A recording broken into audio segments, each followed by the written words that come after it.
wabarakatuh. Sebelumnya saya ingin beri kesempatan untuk mungkin Bapak belum hadir, Bapak Ketua DPR DIY Bapak Budi Budiman SHMA, Kepala KPD DIY Kota Selatan Bapak Yulianto SIP MBA, perwakilan dari Ikatan Produk DIY Bapak Ida Masjid SH, perwakilan dari PT Jasa Raja Pandu DIY Ibu Jiana Dewi, dan yang terakhir Bapak Lurah Pasang, Bapak Muhammad Ahmad Santoso. Sebelumnya terima kasih untuk izinkan saya mengenai materi perihal financial awareness, yaitu kesadaran finansial dalam kepemilikan kendaraan. Boleh saya Pak? Sebelumnya izinkan saya berbagi diri. Saya Budi Dewa Para Pamungkas, bisa dipanggil Dewa. Saya dari Universitas Negeri di Jakarta, S1 Manajemen Keuangan. Pengalaman saya agak banyak Bapak Ibu. Saya cuma mahasiswa yang pernah magang saya terakhir di UPD, kemudian di OJK, di Otoritas Jasa Keuangan, magang. Kemudian sekarang saya sedang magang di BPKA, yaitu Badan Pengelola Keuangan dan Aset DIY. Bisa saya? Nah, pertama kita akan membahas mengenai kendaraan itu sama dengan aset dan tanggung jawab finansial. Jadi ini yang perlu kita pegang Bapak Ibu. Kita ketika main kendaraan itu pakai harus paham, yaitu aset, tanggung jawab dan finansial. Kita akan membagi pertama PKB dan SBD KLJ dan KSNK. Misalnya saya pertama itu pajak kendaraan motor PKB. Nanti mungkin lebih jelasnya akan dijelaskan oleh Bapak dan Ibu dari Samsat untuk yang PKB. Saya membahasnya secara ringan saja. PKB itu pajak itu wajib ya dibayarkan oleh setiap pengendara motor tetap itu dari Ibu. Kemudian uang pajak itu terkumpul dari sumber yang Ibu untuk kemudian disalurkan menjadi untuk pembangunan jalan, jembatan umum dan lain publik. Nah, saya akan menekankan dari sisi keuangan. Dari sisi keuangan pribadi, PKB itu ada biaya wajib yang harus dimasukkan ke dalam rencana pengeluaran tahunan Bapak Ibu. Biasanya apa?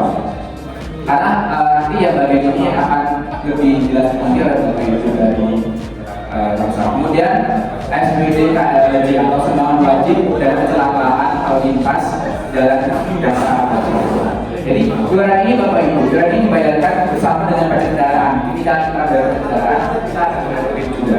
Fungsinya apa sih Bapak Ibu? Sebagai perlindungan finansial, semacam asuransi sosial ya. Jika terjadi kecelakaan, korban oleh waris bisa mendapatkan santunan.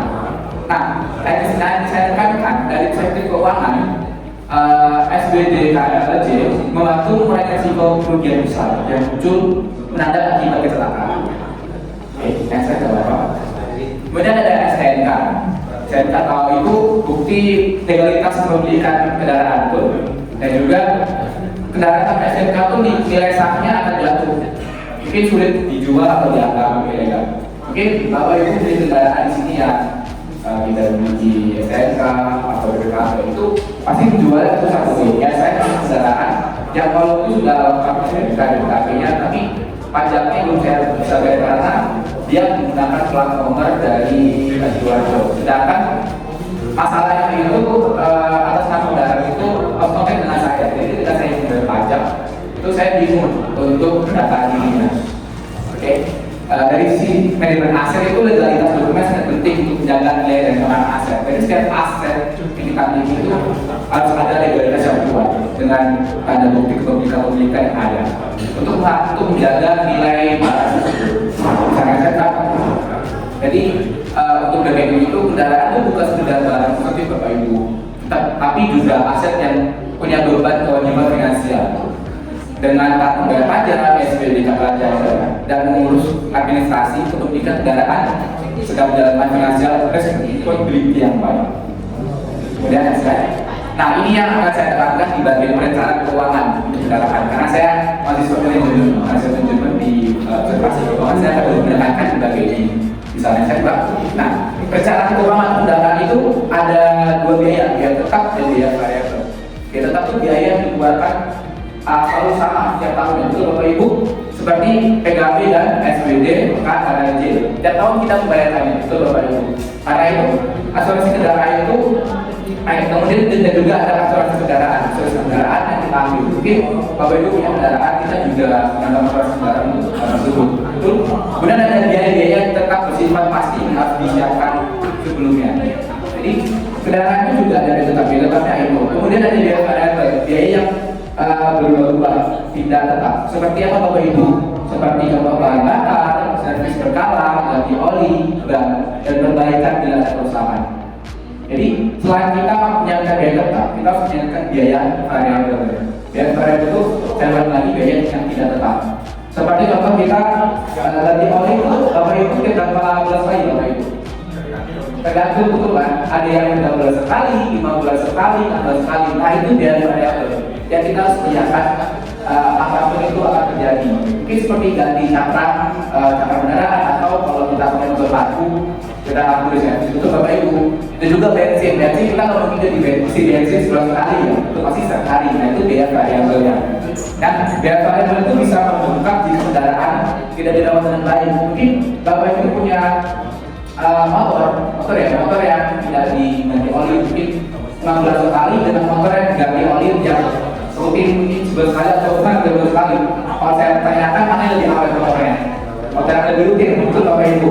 Nah karena itu biaya variabel itu bisa membengkak jika kita tidak memberikan perawatan atau attention yang lebih Bapak Ibu. Next slide. Nah ini dia resiko finansial. Tiap hal ada resiko Bapak Ibu. Kita pulang ke rumah, kita jalan itu ada resikonya. Nah, di sini kita membahas resiko finansial. Jika kita telat bayar jika kita telat bayar pajak, itu pasti ada resiko itu, yaitu denda administratif. Dan denda itu bisa saja membebani kita. Tapi biasanya dari Samsat mengadakan program Bebsenda. Itu Bapak Ibu ada program Bebsenda ya tentunya. Bebsenda dari Samsat. Nah itu bisa kita manfaatkan. Tapi jangan jadikan program Bebsenda dari Samsat itu sebagai alasan untuk kita telah membayar pajak. Tetap kita harus tetap membayar pajak sesuai waktu yang ada. Kemudian jika terjadi kecelakaan, lindungan, jika tidak ada SPDK, atau asuransi, biaya pengobatan itu bisa besar. Atau pengobatan, kerusakan, atau penahan bisa sangat besar. Bahkan berbanding keluarga besar. Jadi semua hal itu ada resikonya. Kita harus bisa kita bisa melakukan tindakan pencegahan risiko tersebut tetap terjadi. Kemudian ada strategi pengelolaannya. Kita bisa membuat budgeting khusus untuk kendaraan misalnya mengisikan 5 dan 10% pendapatan bulanan kita. Jadi kita punya pendapatan bulanan kita sisihkan. Tapi ingat ya Bapak Ibu, kita mengisikan pemisahkan. Yang saya pelajari dulu ketika di OJK, saya menekankan untuk kita dalam planning keuangan itu kita mengisikan langsung dari pendapatan kita, bukan memisahkan. Katakanlah kita punya pendapatan 5 juta, kita harus sisihkan untuk kontingan di kendaraan, asuransi segala macam. Bukan mesisakan setelah 15 juta baru kita sisakan, itu salah Bapak Ibu. Contohnya ini ada tidak ada 2 juta per bulan, maka 120.000 hingga 200.000 bisa kita alokasikan untuk kendaraan, pajak, perawatan dan lain-lain. Dengan cara ini pembayaran pajak tahunan itu atau biaya perawatan tidak terasa berat karena sudah ada dana yang disiapkan sebelumnya. Betul Bapak Ibu.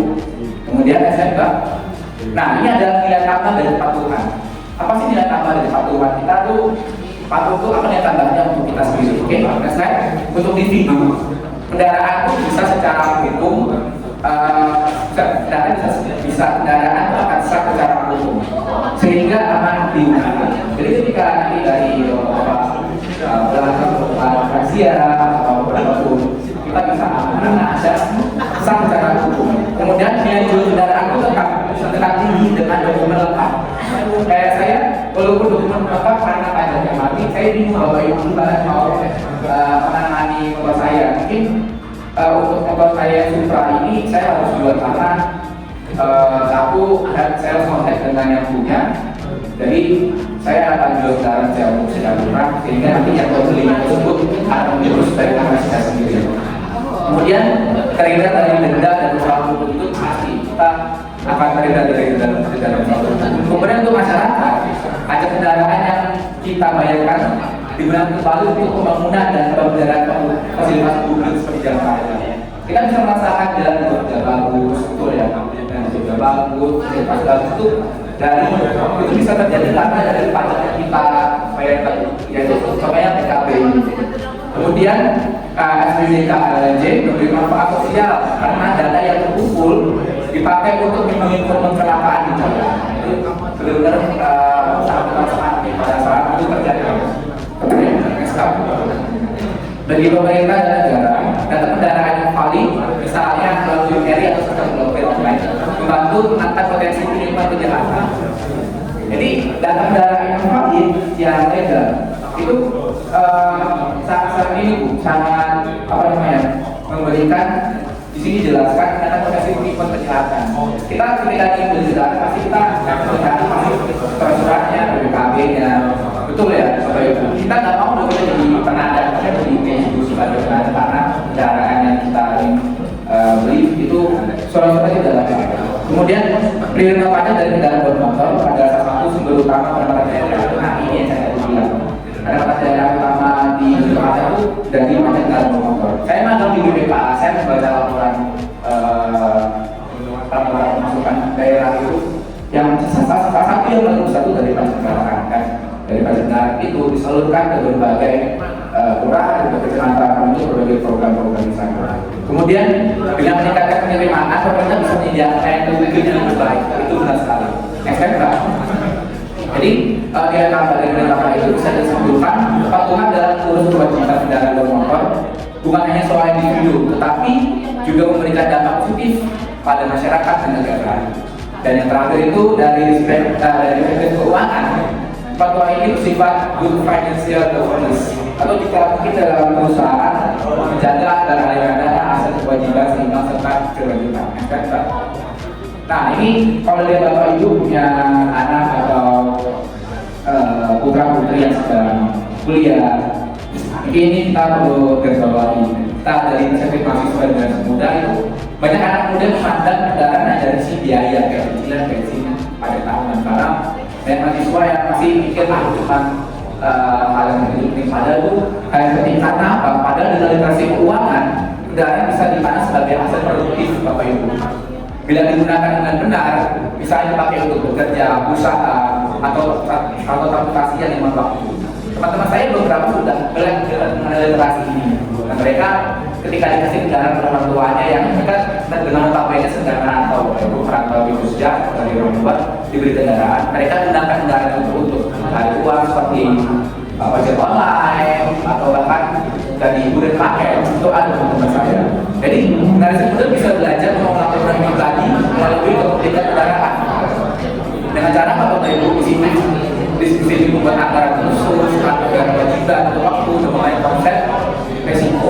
Jadi kalau Bapak Ibu punya anak-anak yang sedang mungkin atau kuliah di luar Jogja, itu bisa kita ajarin Bapak Ibu bagaimana cara pengelolaan mereka di dalam kendaraan khususnya Bapak Ibu. Jadi pemilikan kendaraan bisa juga menjadi media pembelajaran keuangan praktis bagi siswa ataupun pemuda. Nah ini ada contoh kasusnya Bapak Ibu, ini aksi pelajar ya. Kalau ada Pak Budi memiliki motor dengan PKB dan SPDK sebesar 30.000 per tahun. Mungkin masalah umum masyarakat itu banyak orang yang merasa berat saat waktu pembayaran IBA karena tidak stabil sebelumnya. Dan solusi keuangannya juga Pak Budi bisikan 30.000 per bulan. Ya, 30.000 itu mungkin lebih mahal rokok Bapak Ibu ya juga rokok itu lebih mahal ya. Kita bisa sisihkan per bulan itu 20.000 setara atau 2 kali kopi di kafe lah. Maka dalam 12 bulan itu kumpul uang segitu banyaknya untuk kita membayar kewajiban lainnya. Misalnya dengan sederhana kewajiban pajak tidak terasa kembali. Next slide Bang. Nah ini yang mungkin kedua itu seorang mahasiswa kecelakaan kecil yang menyebabkan luka ringan. Jadi dari pengobatan segitu. Tapi jika ada SPD tadi, biaya bisa ditanggung jasa pajak. Jadi keuangan mahasiswa tetap aman, Bapak Ibu. Jadi pesannya itu SPD KLJ itu bukan sekedar kewajiban, tetapi perlindungan resiko finansialnya. Nah, saya terakhir Bu Ani, nah ini mungkin saya sendiri ya, saya pokoknya ini kalau ini Bu Ani punya mobil seharga 1 juta, dokumen lengkap tapi harganya mati berapa tahun tidak diurus, pasti harga jualnya udah tidak ini. Seperti saya punya motor Supra, waktu itu saya ke orang mahasiswa di Surabaya, saya beli motor sendiri sekarang untuk saya mana-mana di Surabaya. Itu awalnya tadi ya, BPOM-nya ada, dan pajaknya itu. Sekarang saya harus bayar pajak kendaraan itu lagi, tapi permasalahannya itu saya nggak bisa bayar pajak karena batas nama saya kendaraannya, dan itu pelatnya di Surabaya. Ketika saya masih dengan satu itu, paten bisa langsung ke Surabaya atau ke Jawa Timur. Tapi kalau di Jogja itu Jawa Timur terdekat itu mana di Pasuruannya kan atau Madiunnya? Yang paling dekat dengan perbatasan Jawa Tengah. Dari daerah bisa langsung berada di sana. Tapi permasalahan lagi itu bukan atas nama saya, dan saya juga berkontak dengan yang punya kendaraan. Jadi menurut saya kalau dari motornya saya jual, tapi tidak mungkin saya jual dengan harga yang sangat ketika saya beli.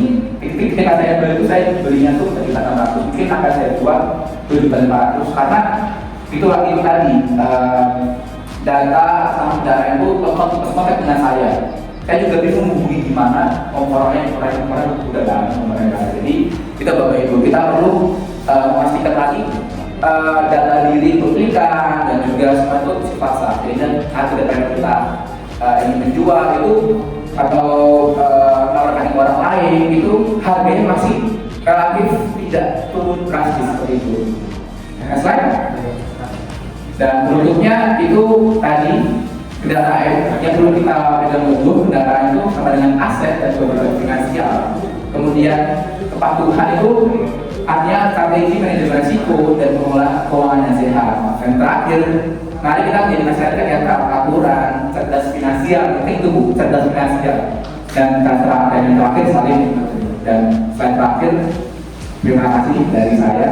Terima kasih untuk Bapak Ibu dan saya untuk menyampaikan mengenai pentingnya finansial dalam pemilihan kendaraan. Itu ada link saya, bukan HP saya. Kalau Bapak Ibu tertarik beli motor saya boleh Bapak Ibu kalau mau beli.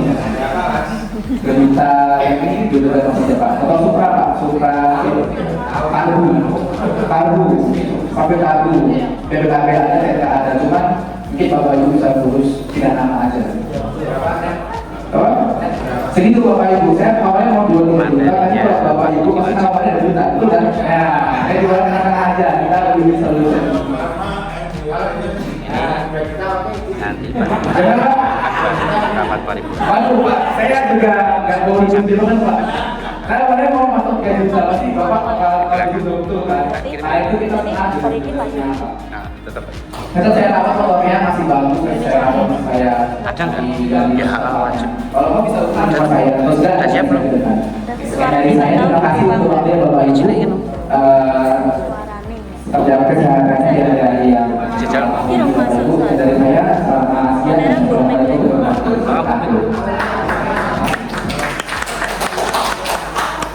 Kalau mau beli motornya boleh.